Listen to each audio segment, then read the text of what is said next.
It is time for some hand reading practice, poker people.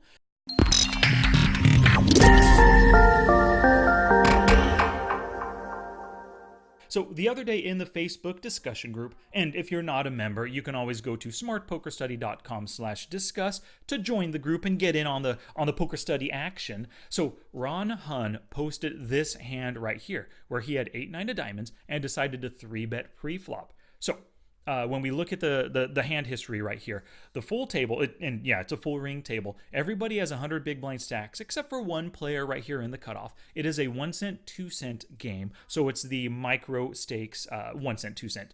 And then so here's the action right here. 3 players fold. MP1 raises to 6 cents. And then the hero in the hijack, it says LP, but it's a hijack position, decides to 3-bet to 16 cents. Now, first off, I don't find that this to be a bad bet at all. MP1 made a standard 3-bet right here. If Hero had a read on MP1 that MP folds a lot to 3-bets, or maybe calls a lot but then gives up easily on the flop, great. I'm just fine with this one, isolating possibly a weaker player right here. Totally down with that.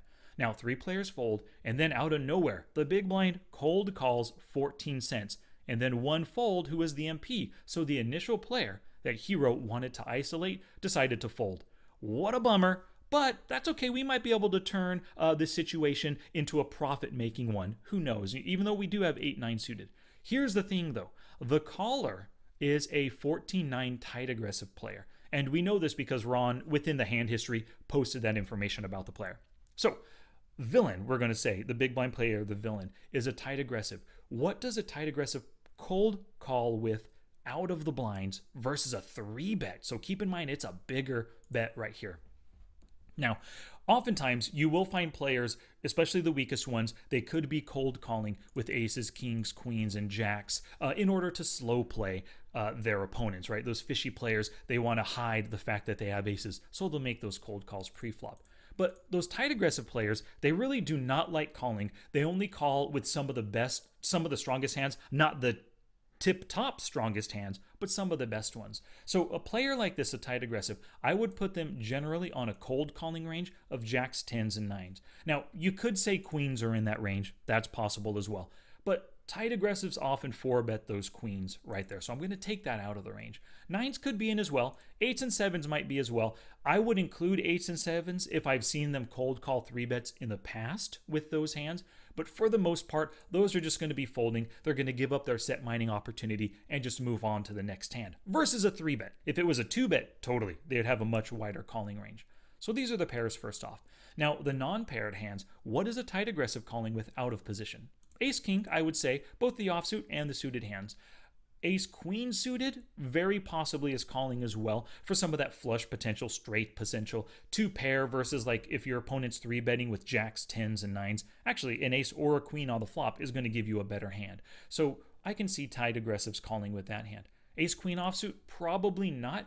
Tight aggressive players, if you think about it, he's calling out of the big blind. He's calling knowingly, giving his position or giving his opponent positional advantage, and he has a range disadvantage, right? Because the pre-flop 3-better, our hero, definitely has aces, kings, and queens in their range. They're probably not going to be calling with ace-queen offsuit. So I'm going to give villain, which is, once again, a super tight aggressive villain, out of position, a very small 38 combo calling range right here. Now, how does our 8-9 suited of diamonds fare against this range?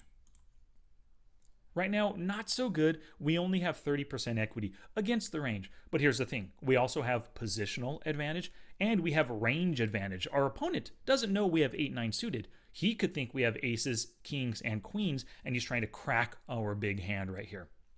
So let's see what the action is on the flop. The flop comes, it's a 39-cent pot. 9 of hearts, 8 of clubs, jack of hearts.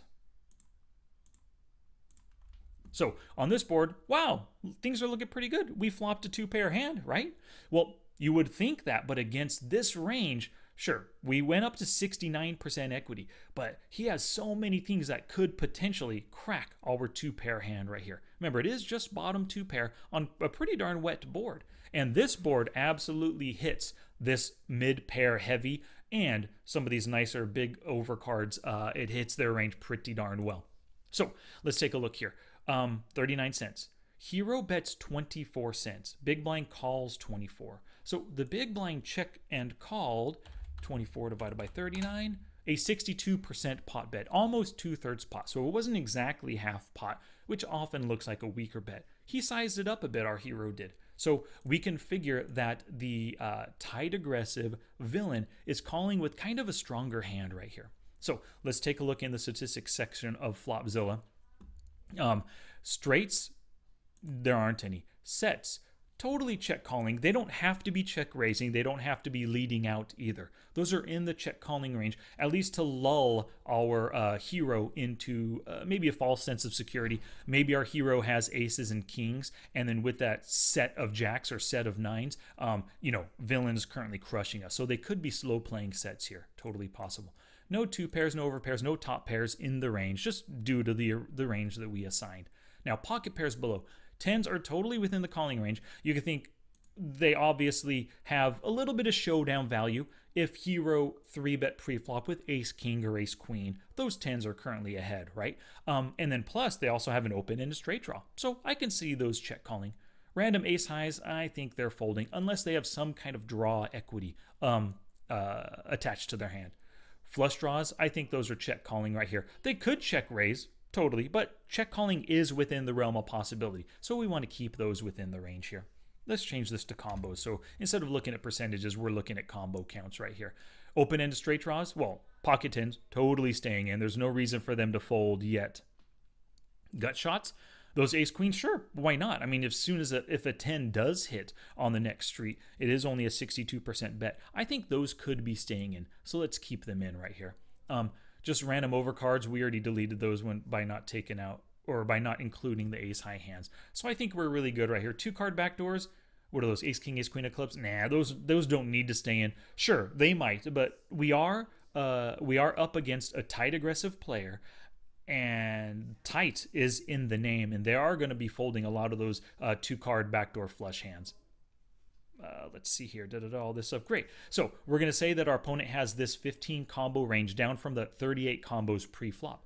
And now you can see our equity before this, we were at 69%. Once we narrowed our opponent's range, we only have 45%. It's not a bad situation still. Remember, we are in position and we have a draw to a full house, hitting a 9, hitting an 8, of course. So things aren't super bad right now, but let's see what happens on the next street. The pot is 87 cents because of the bet and the call. The 10 of spades hits. We get a check, or villain checks. We, as the hero, checks as well. 10 of spades. Now, on this 10 of spades, with our narrowed range, hero's equity dropped to 15%. Remember, we included all the flush draws, but we also included the straight draws and, the straight draws with the queen, which hit. And then we also included the pocket tens, which now hit a set on us, right? So our equity plummets to 15%. Things are super ugly. I am down with the hero's check after the big blind checks right here, because that 10 just totally hit their range, didn't help us one bit. But let's double check right here, see if we can narrow anything out.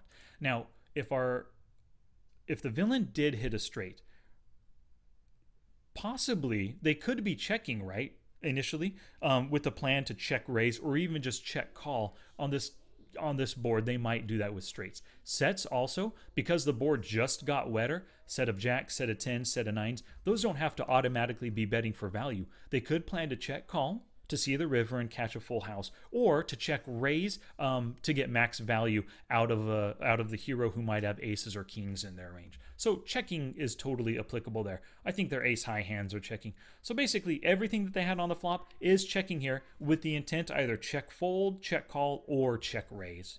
So we're going to keep them all in. Now, against this non-narrowed range, we still have just that 15%. Things are not looking so good right now.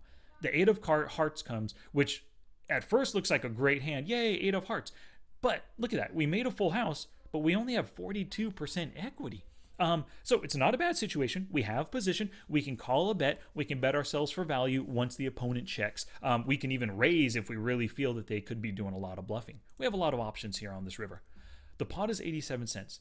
Now the big blind suddenly shows some aggression. They've been passive the entire time. Pre-flop calling, flop calling, turn checking, everything passive. Suddenly they wake up with a 3/4 pot size bet.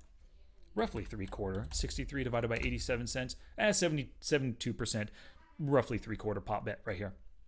Now, what is our villain, our opponent, betting 3/4 pot with?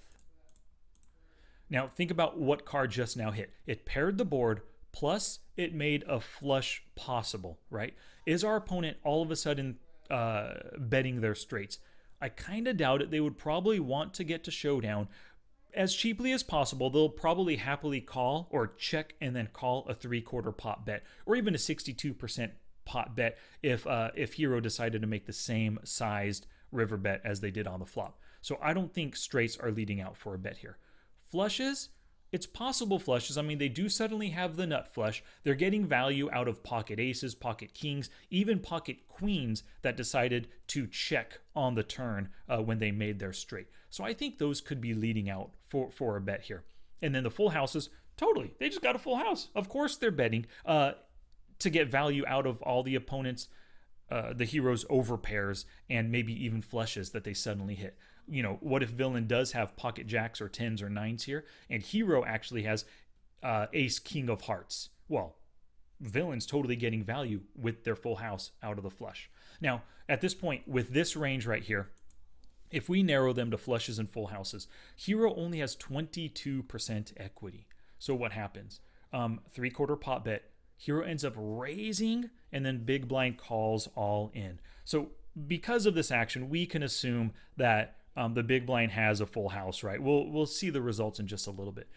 So I don't think the raise is necessarily good, especially because we only have 22% equity, right? We're only getting value out of the 2 combos, out of the 9 combos total in their range. It's not a good play, but it's a check call, a profitable play right here. If we called, we'd have to call 63 cents to win the pot of 87 plus the opponent's 63% bet. So 63 plus 63 plus 87 means the total pot would have been $2.13. Our call of 63 cents divided by $2.13 means we need 30% equity. To make a profitable call, we need to be right, or we need to win the pot 30% of the time. As you can see, we're only winning the pot 22% of the time. So mathematically, by doing this full hand reading practice off the felt, this is a fold. It's a tough fold. It's a puke in your mouth cry fold because you have that full house. But it is the worst possible full house right now with the 8s over 9s. So mathematically, it's a fold. Now, in game, if I would have seen this hand in game and I would have given some thought to my opponent called a 3-bet pre-flop, he's a tight aggressive opponent calling out of position. He has a very tight range. For him to suddenly come on this river and make a 3/4 pot bet, most likely it's for value. I'm just going to be calling at this point. I'm probably in game, never folding to the 63 cents. I'm always calling with this full house. And I'm losing, admittedly I'm losing, but in game I doubt I can fold in this spot right here, because I would probably think to myself, our opponent could suddenly hit their flush. I'm ahead of any potential flushes. I'm ahead of a straight that wants to turn their hand into a bluff right now. So I'm probably calling in game, even though mathematically, as we saw, it's an incorrect call. Yeah, so right there, raise and then a call. Let's see what the showdown was, 8-9 for a full house. And you can see pocket 10s right there. And so we kept pocket 10s in the range the whole way. It's one of those full house hands, and it makes total sense the way they played it. Calling pre-flop, calling on the flop with an open ender, checking the turn because you hit your set, but now the board is a little bit scary.